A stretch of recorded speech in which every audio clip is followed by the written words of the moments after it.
Historias de Jack. Empezamos.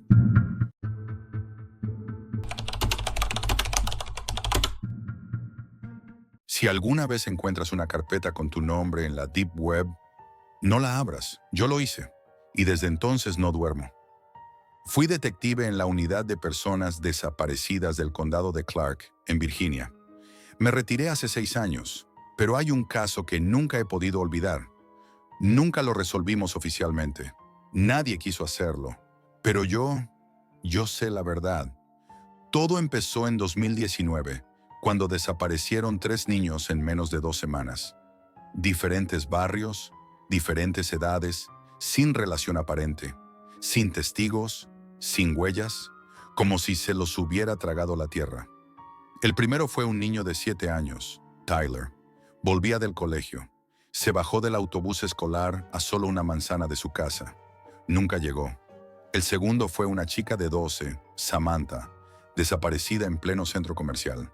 El tercero, un bebé de 10 meses, secuestrado de su propia cuna en mitad de la noche, sin romper una ventana, sin una alarma activada, demasiado limpio. Los padres estaban devastados, pero algo me resultó raro desde el principio. No parecían sorprendidos, como si lo hubieran estado esperando. No sabía si era intuición, paranoia o experiencia, pero algo no encajaba. La investigación se volvió una pesadilla de callejones sin salida. En el caso de Tyler, el último rastro de él fue una cámara de tráfico que lo captó caminando solo hacia su calle. 30 segundos después, otra cámara, en el mismo tramo, no registró a nadie. Revisamos los registros una y otra vez. No hubo coches, ni sombras, ni puertas abiertas. Nada. Era como si se hubiera desvanecido. En el caso de Samantha, había una cámara de seguridad en una tienda de ropa. La mostraba caminando con su madre, entrando al probador. Pero la madre salió sola. No se dieron cuenta hasta que llegaron a casa. Lo más escalofriante fue que, al revisar las imágenes cuadro por cuadro, Samantha nunca salió. Nunca volvió a aparecer en ninguna grabación. Presionamos a las autoridades para una investigación más profunda. El FBI accedió a ayudarnos, pero tras unas semanas sin avances reales, el caso se enfrió. Oficialmente lo llamaron desapariciones sin indicios criminales. Nosotros sabíamos que era mucho más. Una noche, ya casi al borde de abandonar el caso, recibí un mensaje encriptado en mi correo del trabajo. No tenía remitente, solo un archivo. Puerta1.jpg. Era una captura de pantalla de un foro oscuro de la Deep Web. El título del hilo era Candidatos aprobados, Grupo A. Había fotos en miniatura de los 3 niños desaparecidos, con etiquetas a 013 Tyler, a 021 Samantha, a 034 Nathaniel, y una marca de agua en la esquina, Red Lazarus. Llamé inmediatamente a Paul Henders, nuestro experto informático. Tardó 2 días en rastrear el acceso original a ese foro. En ese tiempo, 2 niños más desaparecieron. Uno en Carolina del Norte, otro en Ohio. Mismo patrón, sin rastro. Paul descubrió que el foro estaba alojado en un servidor que usaba una cadena de proxies entre varios países. Parte del tráfico pasaba por un nodo en Suiza, otro en Corea del Sur, y finalmente terminaba en lo que parecía ser una red privada militar estadounidense, aunque camuflada como una investigación biomédica.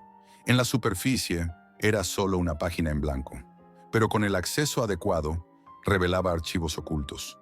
El foro tenía varias secciones. Algunas trataban sobre técnicas de ampliación del umbral del dolor, otras sobre neuroinducción precoz. Había un hilo titulado Ensayos clínicos voluntarios, sección infantil. Dentro, informes clínicos, grabaciones y lo más perturbador, cuestionarios firmados digitalmente por los padres de los niños, autorizaciones legales, documentos con firmas biométricas, escaneos de retina y consentimientos parentales para que sus hijos fueran sometidos a tratamientos experimentales de desarrollo cognitivo. Uno de los vídeos mostraba a un niño, completamente sedado, con electrodos en el cráneo. Otro aparecía encerrado en una habitación blanca durante horas, obligado a escuchar una secuencia de sonidos agudos mientras una máquina registraba su actividad cerebral. Los archivos tenían fechas, nombres de clínicas ficticias, nombres en clave para los niños. Todo meticulosamente clasificado. También había un sistema de puntuación, nivel de resistencia, adaptabilidad al trauma, potencial neurológico. Clasificaban a los niños como si fueran animales de laboratorio. Alertamos al FBI, les mostramos lo que teníamos. Dijeron que iban a investigar internamente. Al día siguiente, el servidor desapareció. Paul también. No presentó a trabajar. Su casa estaba vacía. No había signos de lucha, pero su portátil, su torre, sus discos duros, todos calcinados, como si alguien hubiese querido borrar cada bit de su existencia. No solo eso, uno de mis compañeros, Mike, que había estado ayudándome en secreto, fue encontrado muerto en su coche. Intoxicación por monóxido de carbono. Cerraron el caso como un suicidio. Yo no me lo creí. Mike tenía 2 hijas. Era feliz. Había comprado entradas para un partido la noche anterior. No se quitó la vida. Se la quitaron. Me enviaron a casa con una nota de advertencia. Estás yendo demasiado lejos, Jack. No es tu caso. No obedecí. Tiré de mis contactos, antiguos compañeros del ejército y un hacker ucraniano que conocí en una operación encubierta en 2008. Localizamos un servidor espejo en Islandia. Allí seguía activo el sistema de ficheros. Entre ellos una base de datos. 183 niños, nombres, apellidos, fechas de nacimiento, grupo sanguíneo, nivel de respuesta al tratamiento, estado actual, activo, pendiente, terminado, y entre esos nombres encontré a Thomas, mi hijo. Tenía 9 años. Recuerdo perfectamente el momento.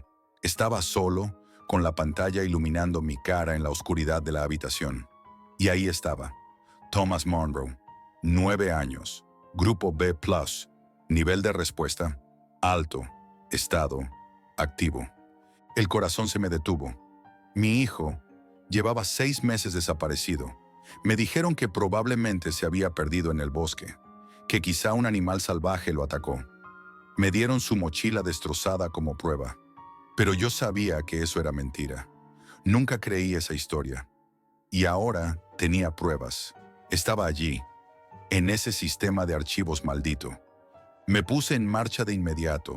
Usé una antigua identidad que guardaba de mis tiempos como agente encubierto. Necesitaba llegar al fondo de la red. No bastaba con saber que existía. Tenía que destruirla y sacar a Thomas de allí, si es que aún estaba vivo. Contacté con un tipo en Berlín conocido por fabricar credenciales falsas para redes cerradas de la Deep Web. Le pagué con criptomonedas. Tardó 5 días en entregarme acceso a algo llamado el pabellón. Era una interfaz interna usada por los operarios de Red Lazarus. Me presenté como inversor interesado en financiar estudios de neuroplasticidad en menores resistentes al trauma. Asqueroso, pero funcionó. Dentro del pabellón, todo estaba organizado como una clínica digital. Expedientes, fichas clínicas, rutinas diarias, incluso horarios de alimentación y sesiones. Lo peor era que cada niño tenía una evaluación como si fueran cobayas. Algunos tenían comentarios fríos y clínicos. Reacciona con miedo ante estímulos auditivos, utilizable. Otros simplemente, irrecuperable. Eliminar, logré trazar la ubicación del servidor central. No estaba en un país remoto como imaginaba. Estaba en suelo estadounidense. Una instalación subterránea en Dakota del Sur, disfrazada como un centro de investigación militar clausurado. Las imágenes satelitales mostraban una cúpula en el desierto, abandonada por fuera, pero con actividad térmica constante. No podía ir solo. Contacté con Marshall, un ex-SEAL con quien había servido. Le conté todo. Me creyó. Reunimos a 3 más, viejos hermanos de armas. No había margen para confiar en autoridades. Habíamos visto lo que pasaba con quienes hablaban demasiado. El plan era sencillo: infiltrarnos durante el cambio de personal nocturno. Encontramos registros de un convoy logístico que llegaba cada 2 semanas. Nos colamos como técnicos del sistema de ventilación. El acceso fue tenso, pero conseguimos entrar. Dentro, lo que vimos no se puede olvidar. Niños, decenas de ellos. Algunos sedados, otros atados a sillas, conectados a máquinas que monitoreaban su actividad cerebral. Muchos estaban completamente desorientados. Todos estaban marcados con códigos. Algunos ya no respondían a estímulos.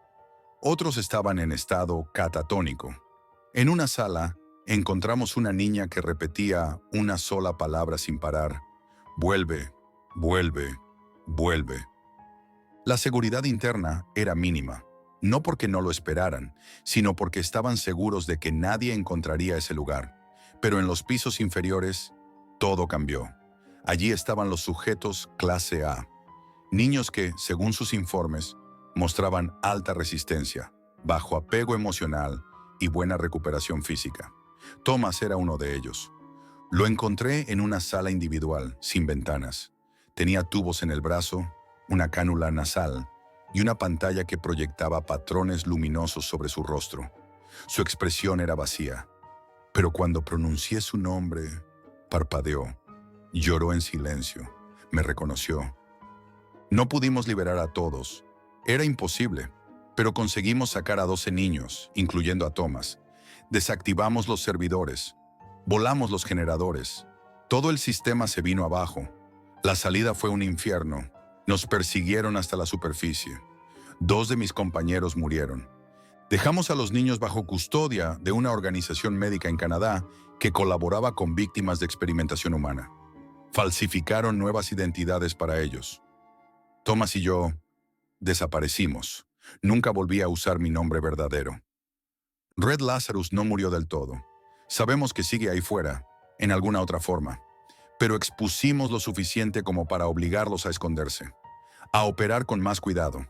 Ahora saben que alguien puede encontrarlos, que alguien lo hizo. Y tú que estás escuchando esto, si algún día te topas con una carpeta que no deberías ver, una con tu nombre o con una lista de niños, no sigas, no intentes saber más, porque una vez que entras en esa madriguera, no hay vuelta atrás. Yo entré. Y aunque salvé a mi hijo, nunca volví a salir del todo. Si esta historia te estremeció tanto como a mí, deja un like, suscríbete y comenta qué habrías hecho tú al encontrar ese archivo. Hay más verdades ocultas esperando ser contadas, y quizá tú seas el siguiente en descubrirlas.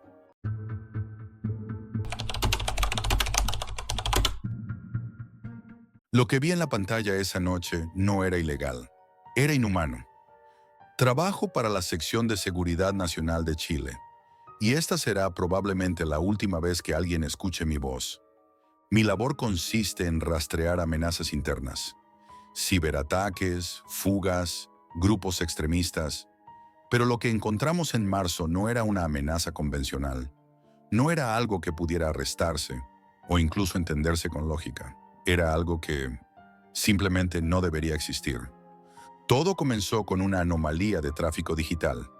Un canal privado, cifrado, reservado para uso militar, fue activado sin autorización. Hasta ahí, un caso estándar. Pero al rastrear el origen, notamos algo que no encajaba. La conexión no venía del extranjero, ni siquiera de una VPN. Venía de aquí, de Santiago, desde una zona industrial abandonada, en Quilicura. Coordenadas exactas.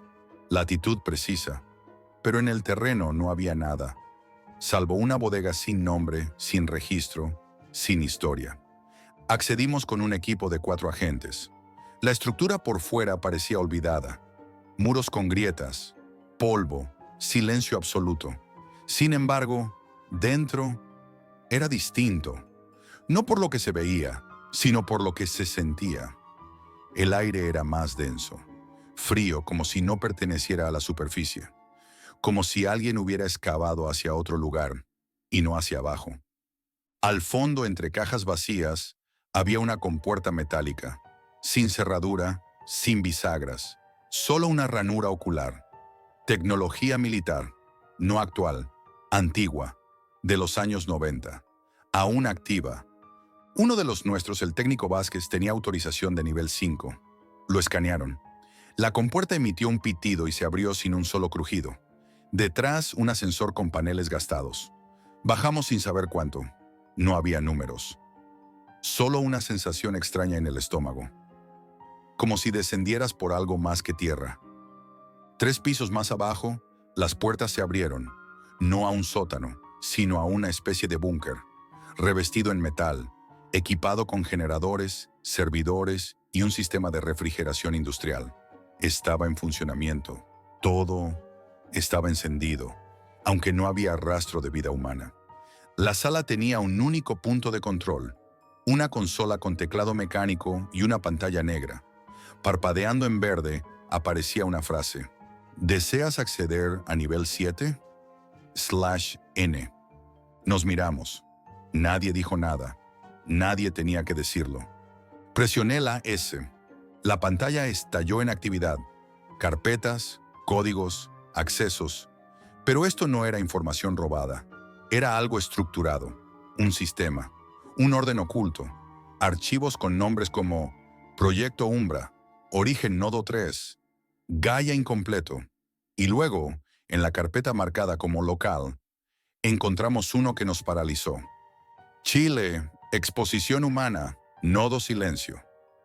Dentro un vídeo, sin descripción. Lo abrimos. Pantalla negra. Luego una sala blanca, sin ventanas. Una niña, unos 10 años, sentada frente a la cámara. Pelo oscuro, vestida con una bata clínica. No hablaba, no lloraba, solo miraba. Durante 47 minutos, la imagen no cambió. Nadie entró, nadie dijo una palabra.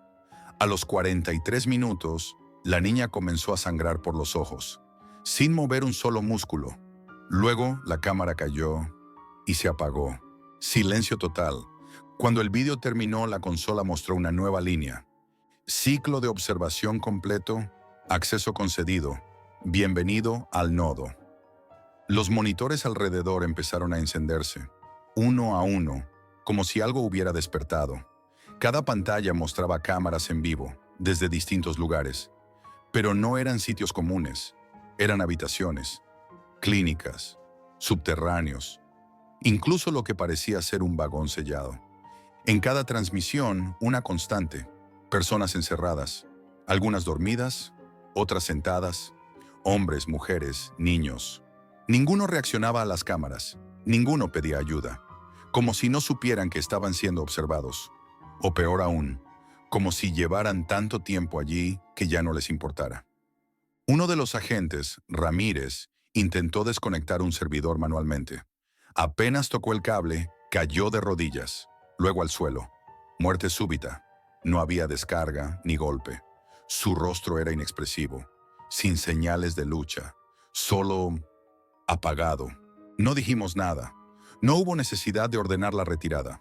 Subimos, salimos, a la superficie. Allí nos esperaba un nuevo tipo de silencio. Nuestros móviles, radios, incluso los satélites internos no respondían. Las coordenadas nos ubicaban en el mar, como si hubiéramos desaparecido del mapa. Solo recuperamos una copia de seguridad del sistema. Un disco rígido sellado por nitrógeno. Me lo llevé yo, contra las órdenes, porque algo en mi interior sabía que ya era demasiado tarde. Esa noche fue la primera vez que recibí un archivo sin remitente. Un documento cifrado con una sola línea de texto. La observación no termina cuando cierras los ojos.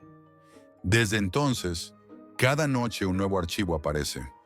Y la palabra Mariana.9 está en cada uno. Cada monitor mostraba una imagen distinta, en tiempo real. Había al menos 50 señales. Habitaciones frías, clínicas sin ventanas, espacios que parecían diseñados solo para contener. Gente de todas las edades, sentada o de pie, con la mirada perdida. No había gritos, no había palabras, solo ese silencio, programado. Uno de mis compañeros, Esteban, se acercó a una pantalla que mostraba lo que parecía ser un aula escolar. 10 niños sentados en pupitres, todos mirando hacia una pizarra vacía.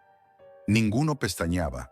Algunos tenían marcas en el cuello, otros electrodos adheridos a la cabeza, como si alguien los hubiese dejado en pausa, esperando órdenes, Intentamos desconectar los monitores, cortar la corriente, apagar los servidores.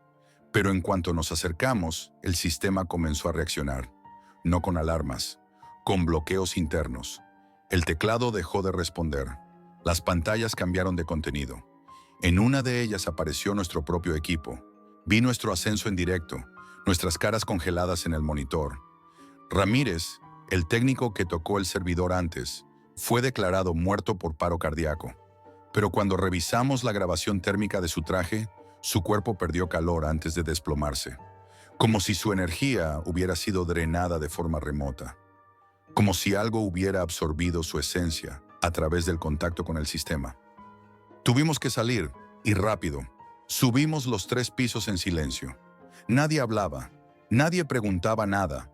Sabíamos que habíamos abierto una puerta y que lo que estaba del otro lado ya nos había visto. Pero al volver a la superficie, el entorno había cambiado. El cielo seguía siendo gris, pero el aire pesaba. Ninguno de nuestros dispositivos tenía señal. Los relojes digitales estaban desincronizados, como si el tiempo ahí abajo hubiese pasado de forma diferente. El coche blindado no arrancaba. El equipo de respaldo que debía encontrarse con nosotros nunca llegó. No hubo comunicaciones durante 12 horas. Nadie, absolutamente nadie, sabía que habíamos estado ahí, excepto quien nos estaba observando. Esa noche en mi casa apareció el primer archivo. Yo no lo descargué, no lo vi llegar. Simplemente estaba ahí, en una carpeta con mi nombre. Una imagen sin título. Mostraba una de las habitaciones que habíamos visto en el sistema, pero ahora con alguien más dentro. Un nuevo sujeto. Era yo. Estaba ahí, sentado, mirando hacia la cámara, la misma expresión que todos los demás. Pensé que era una edición, un montaje, pero había detalles imposibles de replicar. Una cicatriz en mi cuello, la mancha de tinta en mi mano izquierda. Esa imagen era real. Desde entonces, los archivos no han parado. Cada noche aparece algo nuevo. A veces un vídeo, otras, documentos con nombres de personas desaparecidas. Casi todos niños. Las fechas van desde 1973 hasta hoy. Algunos registros están firmados por organismos internacionales, otros por entidades que no deberían existir. Proyecto Orma, Nodo 9, El Ciclo de Silencio. Incluso encontré un archivo con una transcripción de una conversación entre un alto cargo chileno y un agente extranjero. Hablaban del éxito de las unidades transferidas a Mariana. ¿Transferidas a dónde? ¿Con qué fin? Intenté comunicarme con mi contacto en inteligencia digital. Le envié solo una muestra de los archivos. No respondió. 3 días después, su casa fue encontrada vacía. No hubo señales de entrada forzada. Lo único raro fue que su router doméstico transmitía una señal cifrada que contenía una sola palabra: observación activa. Busqué ayuda fuera del sistema. Hackers de la vieja escuela, periodistas filtradores, incluso exmilitares. Todos me dijeron lo mismo. Mariana no es una red, es una capa. Una capa debajo de la infraestructura de la Deep Web. No se accede con navegadores, no se comparte. Mariana no tiene usuarios, tiene víctimas. Y una vez que eres observado, pasas a formar parte de ella. Ayer, el último archivo llegó a mi ordenador. Era un vídeo en blanco y negro, cámara nocturna. Mostraba una habitación pequeña. Reconocí la cama. Reconocí el cuadro colgado en la pared. Era mi dormitorio. Yo estaba ahí, dormido. Pero no estaba solo. Detrás de mí, de pie, junto a la ventana cerrada, había alguien. No se movía, no respiraba. Vestía una bata blanca. Su rostro estaba cubierto por una máscara quirúrgica. Pero sus ojos eran los de la niña del vídeo. Intenté apagar el ordenador. Lo desconecté. Lo rompí. Pero esta mañana, el mismo archivo estaba en mi móvil, en mi reloj, incluso en mi televisión, cuando intenté encenderla. Ya no hay escapatoria. Si estás escuchando esto, si encontraste esta grabación, no busques la Mariana Web, no intentes acceder. No compartas esta historia por curiosidad. Solo hay una manera de evitarlo. No entrar, no responder al acceso, no aceptar la invitación, porque Mariana no está en la red. Mariana es la red y ahora está dentro de mí, y si desaparezco, es porque ya no soy yo.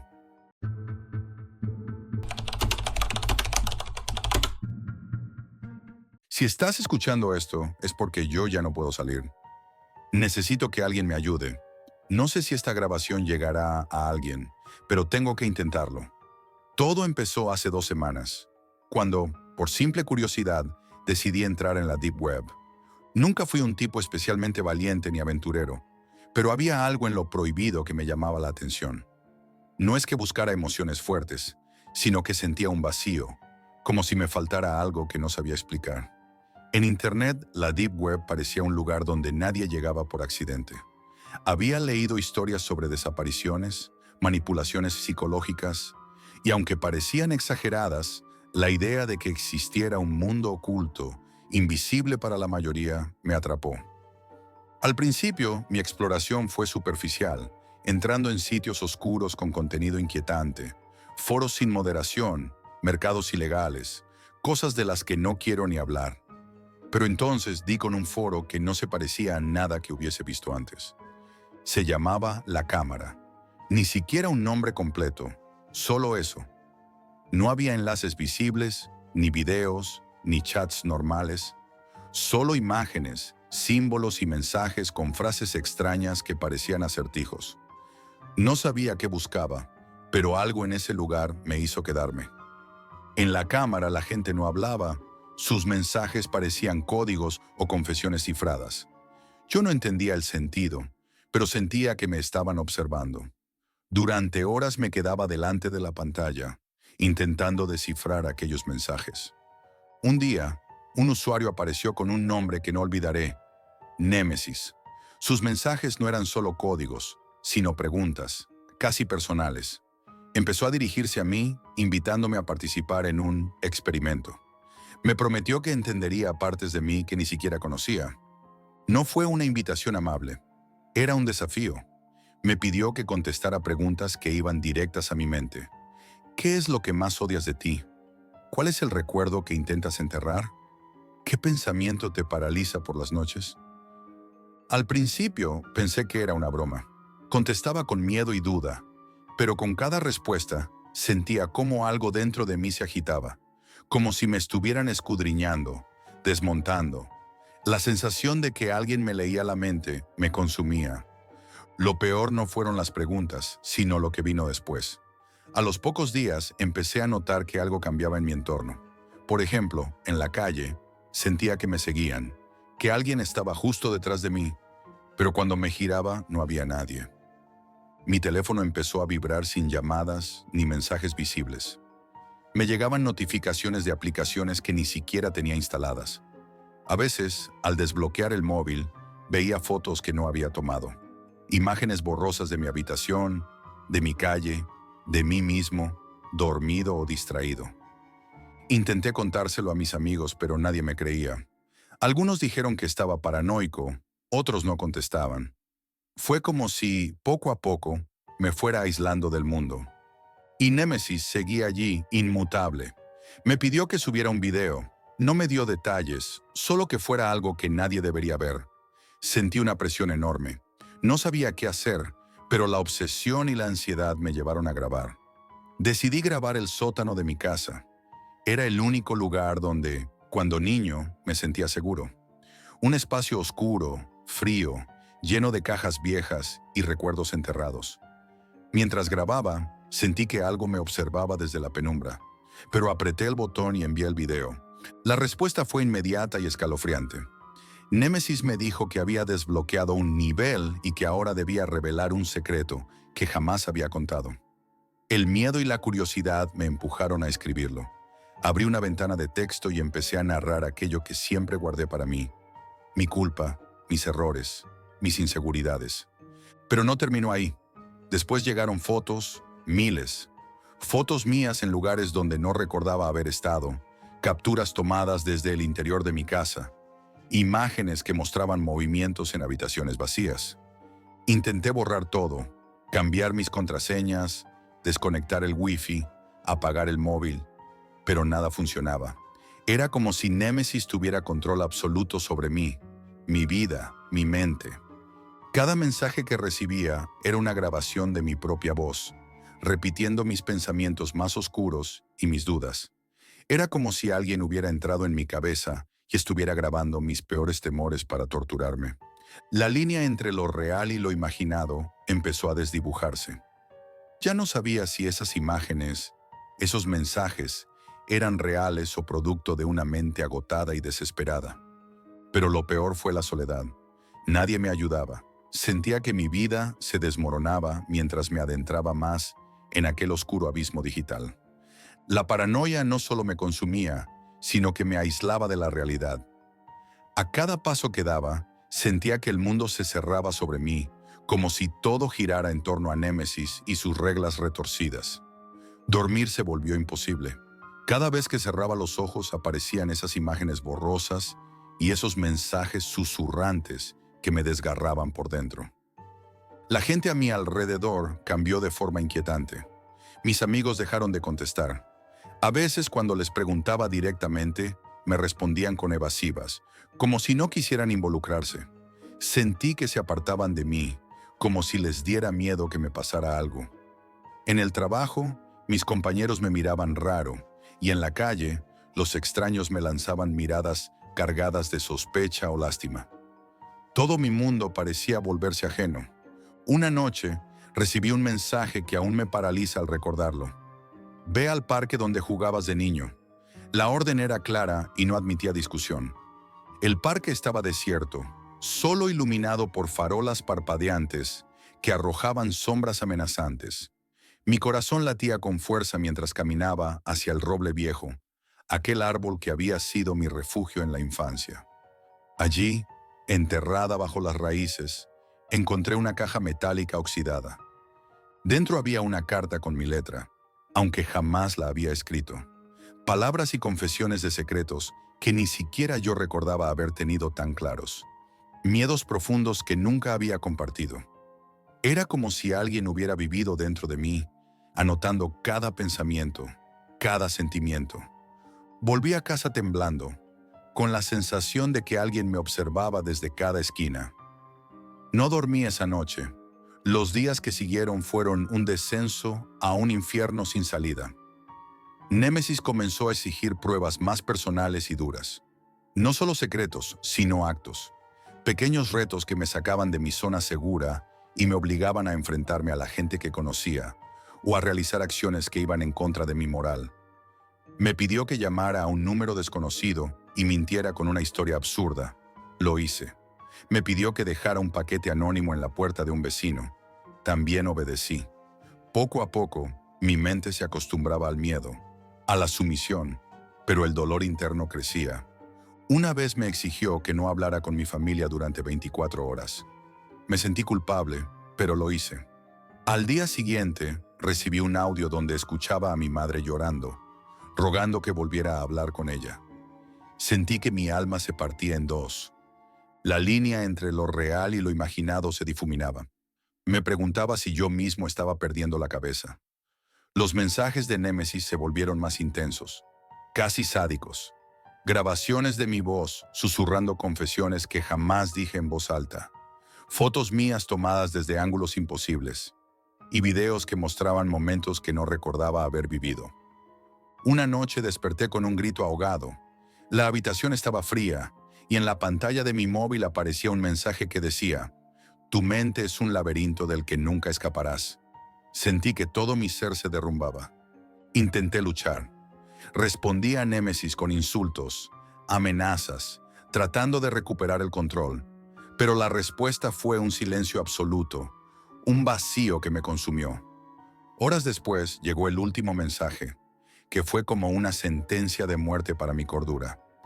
«Ya no hay vuelta atrás, Jack. Eres parte del experimento. Ahora eres una sombra de ti mismo. Lo que queda de ti vive en la cámara». Desde entonces mi vida es una prisión sin paredes. Me siento vigilado, atrapado, consumido por un enemigo invisible que habita tanto en la red como en mi mente. He intentado desconectar, desaparecer, cambiar de ciudad, pero Némesis siempre está allí, en cada rincón digital y mental. No sé si escribir esto es un acto de salvación o simplemente la última gota antes del abismo. No sé si alguien lo leerá o si es solo un eco perdido en la oscuridad. Si alguien encuentra esta grabación, te suplico que no entres en la Deep Web. No busques respuestas en lugares que solo quieren devorarte desde dentro.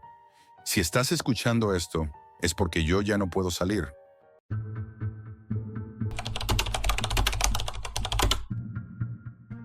Lo peor de la Deep Web no son las drogas, las armas ni los sicarios. Lo peor es lo que no debería existir y, sin embargo, alguien se empeña en mostrar.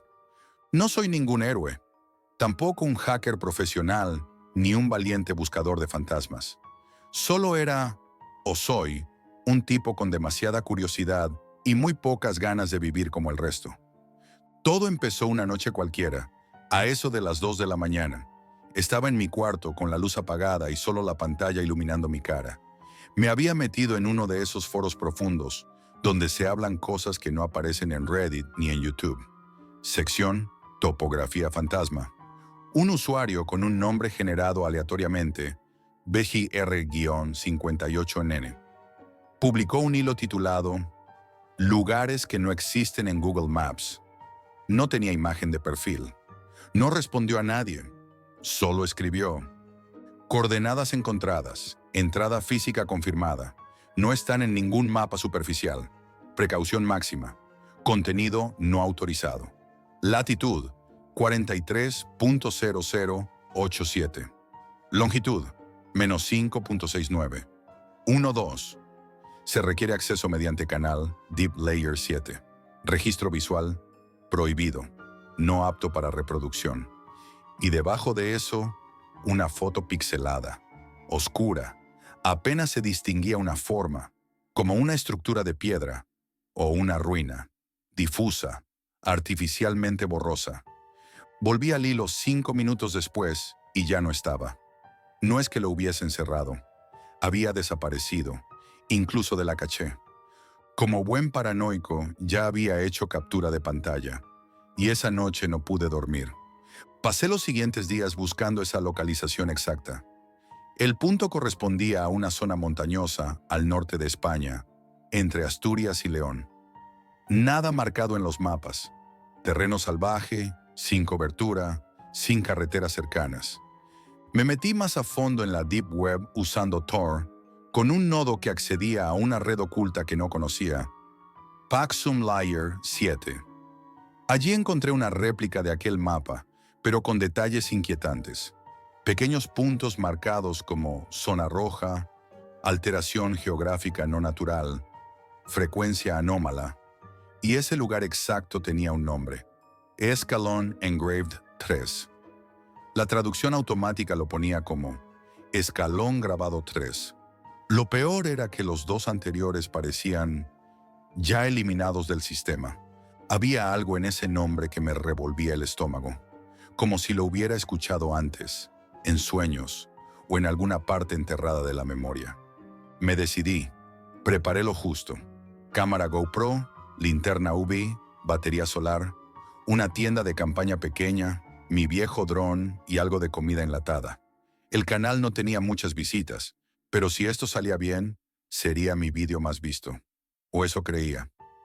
Conduje durante 2 días. Llegué a Asturias y desde allí bajé hacia un pueblo casi abandonado, perdido entre montañas. San Miguel de Truébano. Ni siquiera aparecía en los mapas modernos. Al entrar, lo primero que noté fue el silencio y el aspecto de los edificios. Todos eran antiguos, de piedra y madera negra. Apenas vi 3 personas: un hombre con boina en la puerta de un bar, una mujer mayor asomada a una ventana y un niño que me observó sin pestañear desde una esquina, sin moverse. Entré al bar, pedí un café y pregunté por la ruta hacia el monte que coincidía con las coordenadas. El camarero, de unos 60 años, me miró raro. ¿A qué va usted por allí?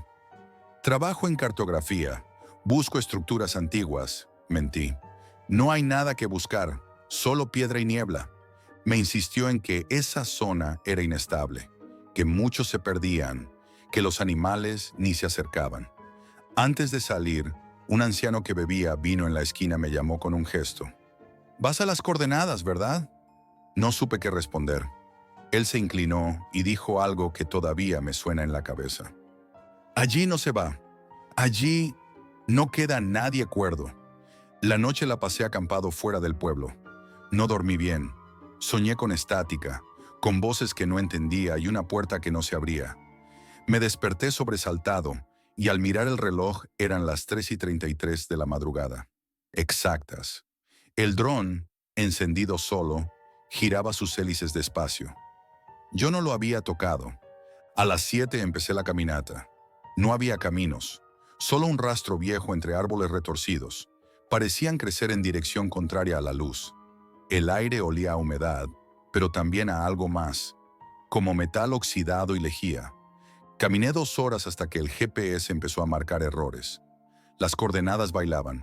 Perdía la señal, pero sabía que estaba cerca. Y entonces el silencio. Un silencio total.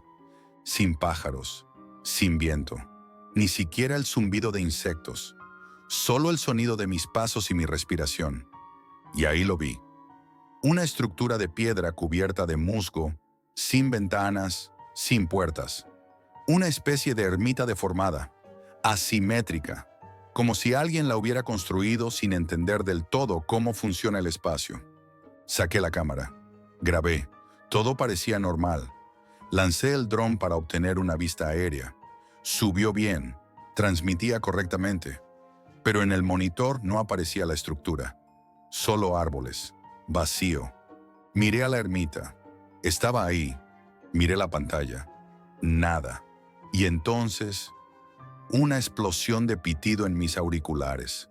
Agudo, doloroso, casi insoportable. Una voz digital, susurrante, grave y metálica, rompió el zumbido. «Jack, tú ya estás dentro». Me giré de golpe. No había nadie. Grabé, revisé. La voz estaba en el archivo. La tengo, no es interferencia. Y contra todo sentido común, entré. Dentro, la temperatura cayó en seco, como si hubiera bajado 5 grados al cruzar el umbral. No había luz natural, pero tampoco oscuridad completa. La piedra de las paredes parecía emitir un brillo muy tenue, casi como un resplandor orgánico. El interior era más grande de lo que parecía por fuera, mucho más. Un pasillo estrecho descendía, tallado directamente en la roca, cubierto de marcas, símbolos extraños, geométricos.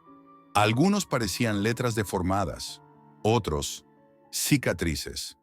Al acercarme con la linterna, noté que algunos de esos grabados eran nuevos, recién tallados, y uno de ellos tenía algo familiar. Mi nombre, Jack, escrito en una caligrafía que no era humana, demasiado angulosa, demasiado precisa, y aún brillaba, como si alguien lo acabara de grabar. Seguí bajando, sintiendo que el aire se volvía más denso, como si respirara agua tibia. Cada paso resonaba como si alguien más caminara detrás de mí, con un leve retraso. Me giré más de una vez. Nadie. Finalmente llegué a una sala circular, del tamaño de una pequeña iglesia. En el centro, una especie de altar.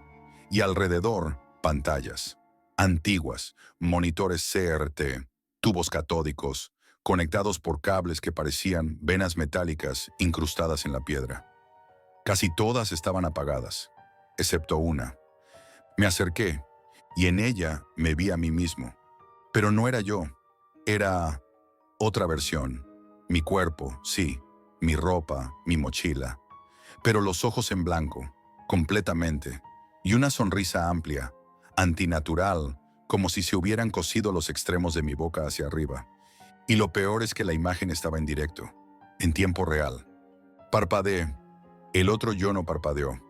Moví la mano. El otro yo no se movió. Y entonces lentamente empezó a girar la cabeza hacia mí. La cámara no se movió, solo su cabeza, hasta mirarme directo a los ojos.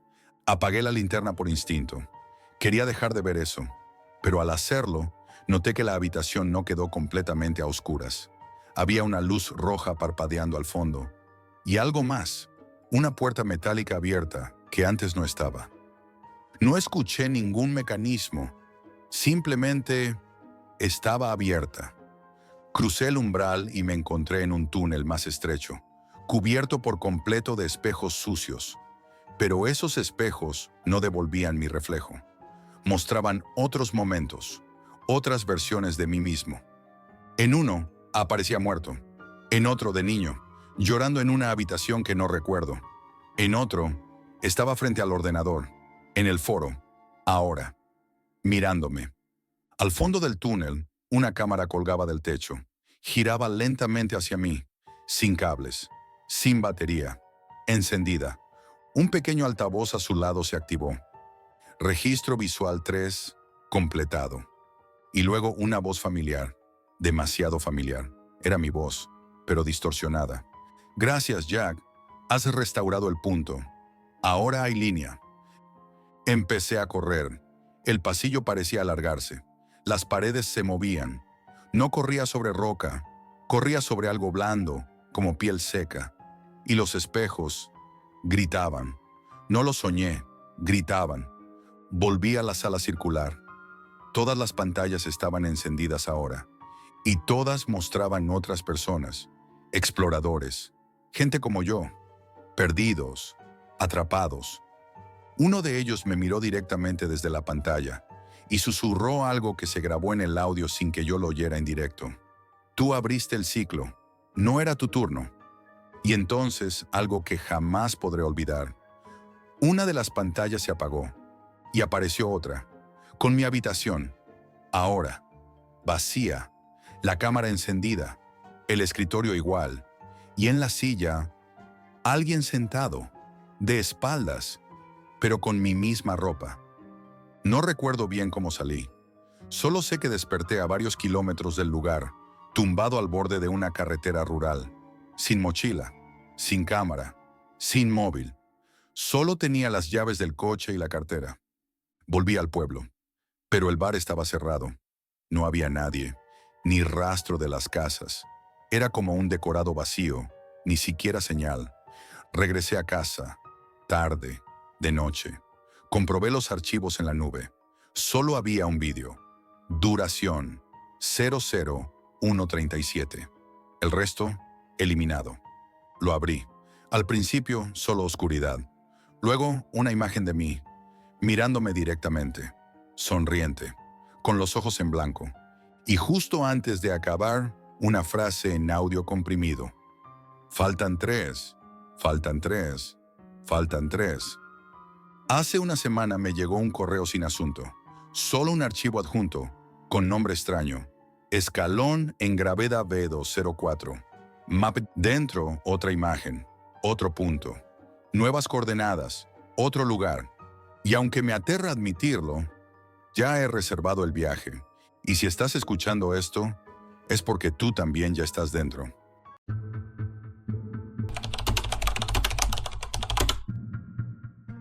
Si alguna vez te han robado algo y has deseado recuperarlo, olvídalo. En la Deep Web, lo que desaparece no vuelve jamás. Soy lo que en este mundo llaman un profesional, cerrajero sin licencia, técnico sin diploma, ladrón sin remordimientos. Mi especialidad, entrar sin ser visto y salir sin dejar rastro. Durante años me he movido entre las sombras de París, Lyon, Marsella, donde haya clientes con dinero y objetos que valga la pena robar. Pero nunca imaginé que el trabajo más sencillo de mi carrera sería el que casi me arruina la vida. Aquella noche, París dormía bajo la lluvia. El encargo era claro: entrar en un apartamento de la Rue du Bac, robar un reloj de colección, un Patek Philippe Sky Moon Tourbillon, una joya que puede alcanzar los 1.500.000 euros, y desaparecer. Lo hice en menos de 7 minutos. Sin forzar cerraduras, sin dejar huellas, sin cámaras activas, profesional. Pero lo extraño vino después. Normalmente contacto a mis compradores esa misma noche. Mi principal canal era un intermediario que se hacía llamar Le Fantôme. Nunca lo vi en persona, pero cumplía. Siempre. Esta vez ni un mensaje, ni un ping, nada. Pensé que habría sido detenido, o que estaba muerto. Pero lo inquietante es que su cuenta seguía activa. Simplemente ya no respondía. Ahí supe que me tocaba arriesgar más de lo habitual. No podía simplemente guardar el reloj. Aquellas piezas están registradas, y si pasaba demasiado tiempo, se convertiría en una prueba directa en mi contra. Así que tomé una decisión que había evitado durante años: meterme yo mismo en la Deep Web, sin intermediarios, sin redes de seguridad. Preparé una laptop vieja con el sistema operativo desnudo, sin software espía, sin disco duro convencional, solo un pendrive encriptado y una conexión robada de un café cerrado por reformas en Lemarés. Me metí desde un rincón olvidado de un parking subterráneo. No podía correr riesgos. Nadie sabe con certeza cuántos niveles tiene la Deep Web, ni qué es real y qué es trampa. Solo que cada clic puede ser el último si no sabes lo que haces. La navegación era lenta, como cruzar un pantano con los ojos vendados. Foros ocultos, grupos en clave, páginas que solo existen unos minutos y luego se autodestruyen. Encontré varias plataformas que se dedicaban al tráfico de objetos robados. Algunas eran tan sofisticadas que parecían tiendas de lujo digitales. Pero lo que necesitaba no era eso. Necesitaba un lavador, un intermediario digital que eliminara toda vinculación del reloj conmigo, que lo transformara en un producto limpio para el mercado oscuro. Allí fue cuando oí hablar del Scribe. Nadie sabía quién era. Solo se accedía a él a través de una cadena de verificación de 5 pasos en diferentes plataformas cifradas. Para conseguir la dirección, tuve que pagar con criptomonedas a un tipo que solo se identificó como Memeandrea Le8. Una vez dentro, el protocolo era surrealista. Mandar fotos del objeto desde varios ángulos. Enviar un archivo de metadatos modificados. Confirmar que el número de serie del reloj no estuviera ya marcado como robado en las bases de datos de seguros. Firmar con una clave PGP que tuviera más de 3 años de antigüedad. La sensación era la de hablar con una máquina que piensa como un criminal. El Scribe no solo ofrecía anonimato, exigía obediencia. Pero lo que me descolocó fue un mensaje inesperado en medio del proceso. Este objeto no debería estar en tus manos, Jack. Alguien va a buscarte. No decía más. Ni de dónde venía, ni cómo sabían mi nombre real. Intenté ignorarlo. Seguí el procedimiento. Pero a partir de ese momento, algo cambió. Empezaron a pasar cosas. Una mañana, al revisar el historial de conexión de la laptop, noté un acceso externo, como si alguien se hubiera conectado remotamente, aunque mi red estaba aislada. Desconecté todo, formateé el sistema, cambié de ubicación. Pero al volver a entrar, encontré un mensaje oculto dentro de uno de los documentos que yo mismo había enviado.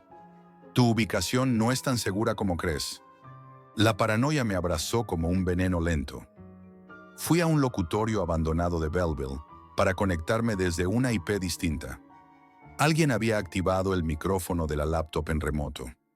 Tuve que deshacerme del equipo. Ese mismo día, mientras volvía a casa, juraría que un coche me seguía por los callejones. Cambié de ruta 3 veces, caminé sin rumbo por más de 1 hora y el coche desapareció. Lo peor llegó una noche, mientras revisaba mensajes desde un portátil nuevo y un proxy instalado por un colega hacker. Un mensaje anónimo, sin asunto, solo un archivo adjunto. Lo abrí. Era una grabación de mi apartamento. Desde dentro, la cámara recorría mi salón, mi cocina, incluso el dormitorio. Al fondo, una silueta humana cruzaba en penumbra. No hacía nada, solo estaba ahí, observando, sabiendo que yo vería ese video después. Aquello no era una amenaza común, era una advertencia meticulosa, casi ritual. Apagué todo, cerré las persianas, cambié de piso, desactivé cuentas, pero no me sentía más seguro. Había despertado algo que no entendía. El reloj seguía guardado en un doble fondo dentro de mi mochila, como una bomba sin explotar.